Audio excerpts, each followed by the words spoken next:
Bonjour, bienvenue sur notre premier Facebook Live.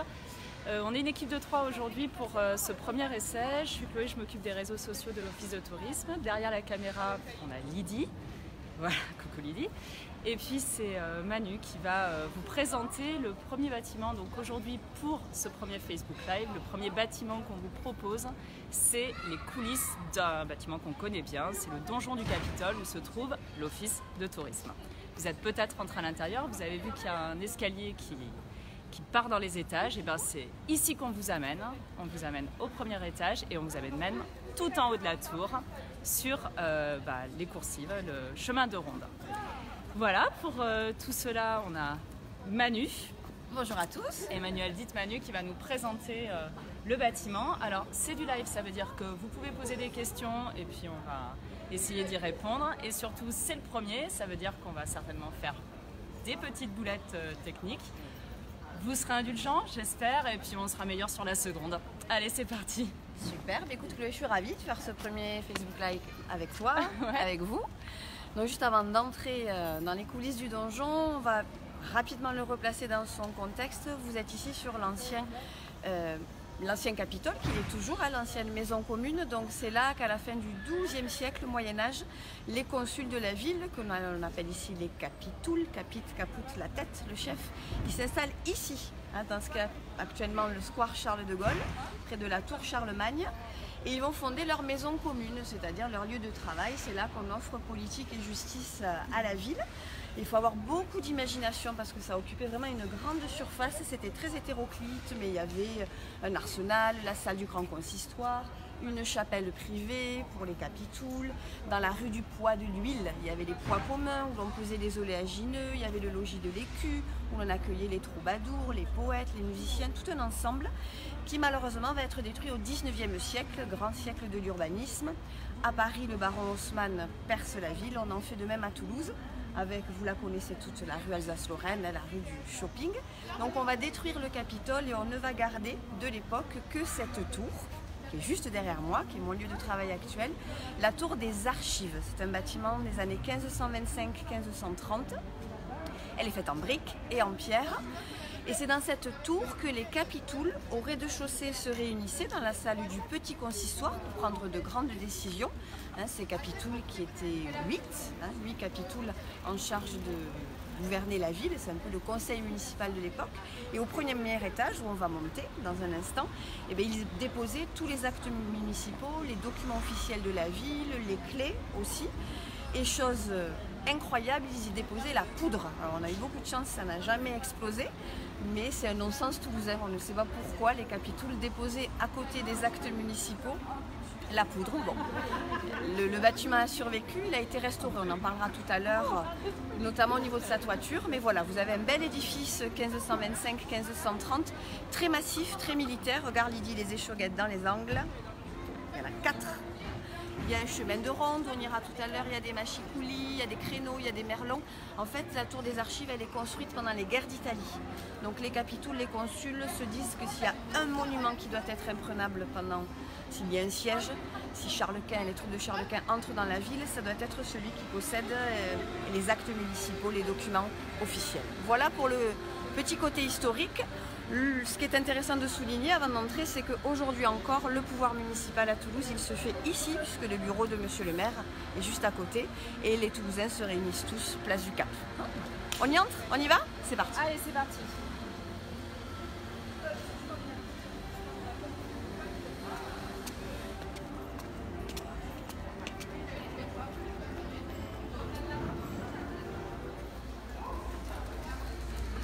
Alors en 1948, la tour des Archives est trop petite, il y a trop d'archives, donc il faut que ça déménage. Puis le lieu devenait un peu trop exigu et pour la conservation des documents, il ne correspondait pas aux normes actuelles.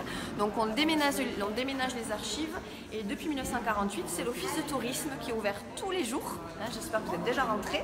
Les conseillères en séjour sont là pour répondre à toutes vos questions sur la ville. Elles sont incollables. On n'est fermé que 2 jours, 1er janvier, 25 décembre, on se repose un peu, mais sinon n'hésitez pas à venir nous voir la semaine, le week-end, une petite boutique pour acheter de la violette, un petit plan pour se repérer et toute la programmation de nos festivals, de nos sites incontournables, musées, monuments. On a tout ce qu'il faut. Voilà, on est incollable. On monte, vous êtes prêts? Chloé, t'es prête? Allez, c'est parti. Alors c'est un grand escalier à vis. Il y a beaucoup de marches. Essayez de deviner combien il y en a, on vous dira tout à l'heure. Mais il faut prendre sa respiration.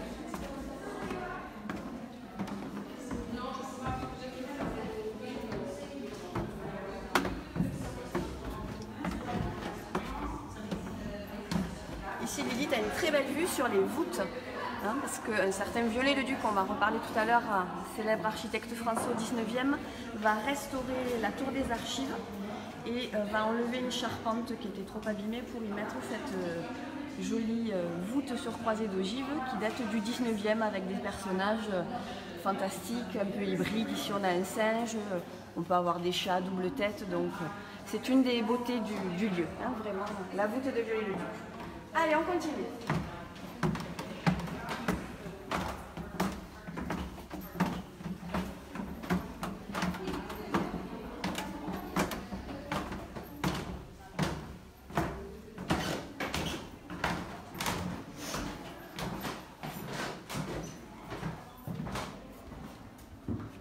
Ça y est, on est dans la partie... Exactement, là on est vraiment dans les coulisses du donjon. Un accès qui est privé, qui est réservé aux salariés. Donc on va déambuler, vous allez voir, il y a le call center, là où les conseillères en séjour vous répondent tous les jours, répondent à vos questions. Et il y a le service réceptif, c'est-à-dire le service groupe, avec sur la mezzanine la bibliothèque pour les guides conférencières qui potassent inlassablement l'histoire de Toulouse. Et ensuite, voilà, vous allez voir, on est plusieurs au service groupe à répondre aux demandes de visite guidée, aux journées, aux séjours. N'hésitez pas à nous appeler. Mais voilà, on est vraiment dans un lieu secret qui est un lieu assez intime et qui est la copie parfaite de ce que vous avez au rez-de-chaussée. Donc pas de souci, on est vraiment sur les mêmes proportions, ou presque. Oui, puisqu'on voit voilà, une belle voûte là aussi. Exactement, on retrouve la voûte 19e de Viollet-le-Duc, qui était un passionné du Moyen-Âge. Et donc qui retranscrit ces voûtes néo-gothiques. On est vraiment dans une tradition néo-gothique. On y va? On va dire bonjour aux filles du call center. Allez, c'est parti. Allez, c'est parti.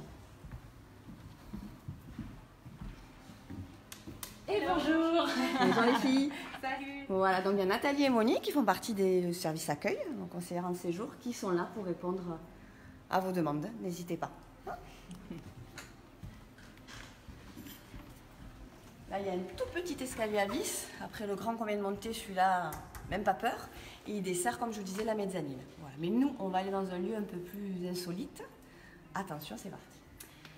Alors, sur le service réceptif, oui. Vous occupez ici des visites guidées. Visites guidées, ouais, entre autres. Plein de visites thématiques. On a plus de 80 thèmes de visite. Donc, il y en a pour tous les goûts, ceux qui aiment l'insolite. Il y a la balade gourmande pour ceux qui veulent voir le marché Victor Hugo. Il y a des visites de quartier, il y a des visites thématiques sur un siècle donné ou un lieu donné. Donc, il y en a vraiment pour tous les goûts. N'hésitez pas. N'hésitez pas à vous renseigner. Je vous présente Astrid, ma collègue. Voilà, qui est là du lundi au vendredi, tout comme Véro, mon autre collègue. Bonjour. Juste ici. Et nous, on va passer derrière Véro et ouvrir cette jolie porte rouge. La porte. Allez, c'est parti.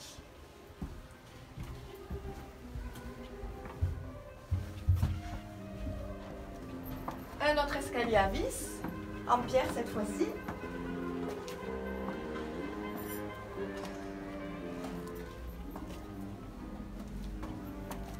Alors là, voilà, c'est une partie, on voit pas grand-chose, c'est très étroit, on comprend en effet que ce ne soit pas accessible. Voilà, il faut se concentrer.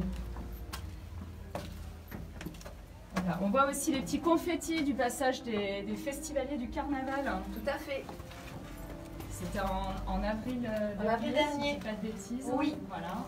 Les festivaliers du carnaval ont récupéré les clés de la ville.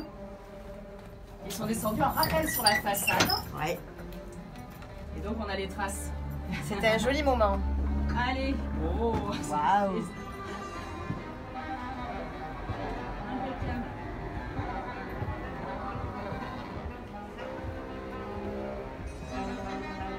Alors là c'est vraiment le donjon tel que vous ne le verrez jamais.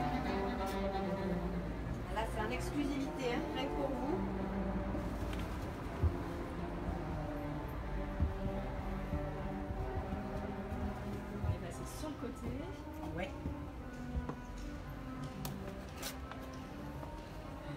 Voilà, donc là on est vraiment sur le chemin de ronde. Un accès privilégié aujourd'hui parce que pour des questions de sécurité, il est interdit au public. Et ça reprend un petit peu, on voit un peu mieux tout cet aspect militaire et défensif dont je vous parle en introduction. La tour des archives qui était faite pour protéger les documents officiels de la ville, ce qui explique qu'on ait la présence de machicoulis ici. Regarde Lydie, voilà, avec cette défense à la verticale, on jette projectiles en cas de siège. On a les créneaux, les merlons et on retrouve les échauguettes dans les angles. Donc on a vraiment tout le vocabulaire de l'architecture militaire. Qu'est-ce que ça signifie machicoulis? Machicoulis, ça veut dire mâcher le coup. Sympa. Donc voilà, c'était vraiment une façon assez radicale d'éliminer l'ennemi. Impeccable. Voilà. Tout à l'heure, je vous parlais de Viollet-le-Duc, qui a dessiné les jolies voûtes en pierre que vous avez vues au rez-de-chaussée à l'étage. Viollet-le-Duc aussi, quand il arrive à Toulouse, il fait le constat que la toiture de la tour des archives est en mauvais état. Donc il décide de reposer un toit en ardoise, il aimait beaucoup ce matériau. Et il va poser aussi ce beffroi à la flamande, vous voyez juste là, avec ses gargouilles dans les angles et ce joli petit dragon qu'on a tout là-haut. Donc on a le dragon du donjon. Exactement, on a le dragon du donjon. Et ça a donné c'est à partir de ce moment-là que, donc fin 19e, 1887 à peu près, qu'on va surnommer la tour des archives le donjon du Capitole, parce qu'il y avait cette espèce de beffroi à la flamande qui au départ, pour tout vous avouer, n'a pas beaucoup plu aux Toulousains, mais finalement on a décidé de le garder. Mais c'est de là que vient le surnom de donjon du Capitole. Vous l'aurez compris, ça n'a jamais été un beffroi, un donjon, c'est juste cet ajout 19e qui lui a donné ce surnom. Et le dragon vient remplacer une ancienne statue dorée, Dame Toloz, qui était en haut de la tour dès 1550 et qui a déménagé en 1834, mais qui a déménagé où? Je vous pose la question aujourd'hui. Où est Dame Toloz? Voilà, ce sera la question du jour. Vous dire aussi que sur le donjon sert de lieu de festivité, par exemple pour Noël, vous avez peut-être déjà vu des projections sur les murs.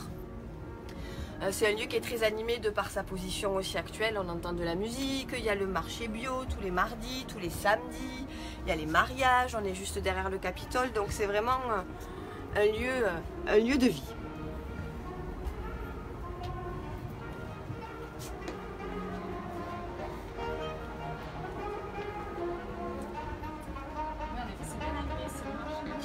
Oui, exactement. Ouais. Et là, on a une des vues, on sait qu'on est privilégié ce matin parce qu'on a une vue imprenable sur la fontaine, sur le square Charles de Gaulle, le marché et notre belle rue Alsace-Lorraine, qui est vraiment un peu nos Champs-Élysées à nous, avec ses appartements haussmanniens, ses façades alignées, ses balcons en fonte. On a vraiment là une belle démonstration de l'hypercentre et de son architecture.